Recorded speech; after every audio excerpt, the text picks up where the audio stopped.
আজ আমি বানাবো ধোকার ডালনা। তো ধোকার প্যাকেট বাজার থেকে কিনে নিয়ে এসেছি। তো এগুলো এখন আমি একটু ভেজে নেব।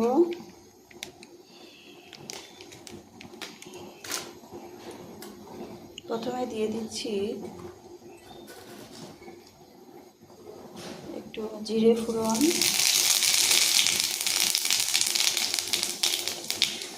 আদা,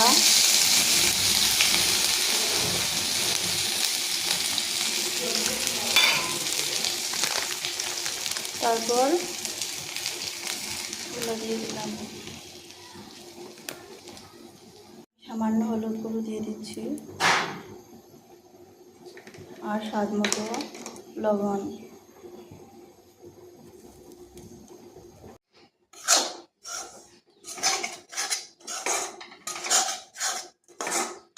এভাবে কিছুক্ষণ নেড়ে চেড়ে জল দিয়ে দেব।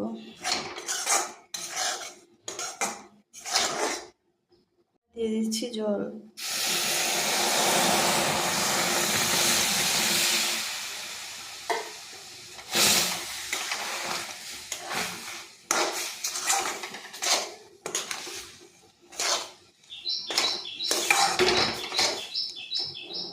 আমি নামিয়ে নেব।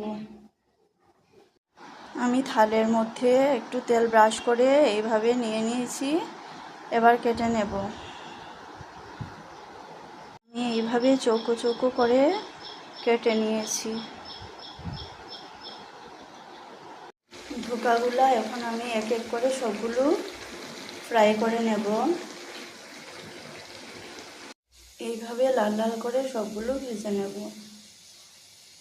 আলু কারকল ভাজা করে নিচ্ছি, আগে সেদ্ধ করে রেখেছিলাম।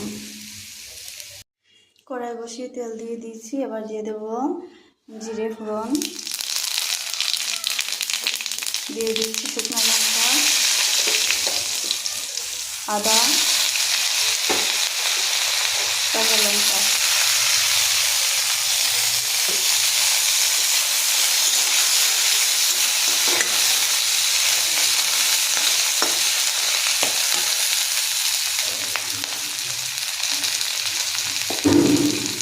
এবার আমি দিয়ে দিচ্ছি গুলে রাখা মশলা।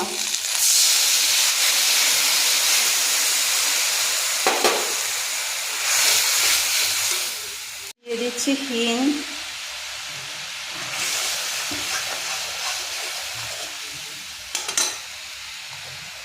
এবার দিয়ে দেবো সবজি।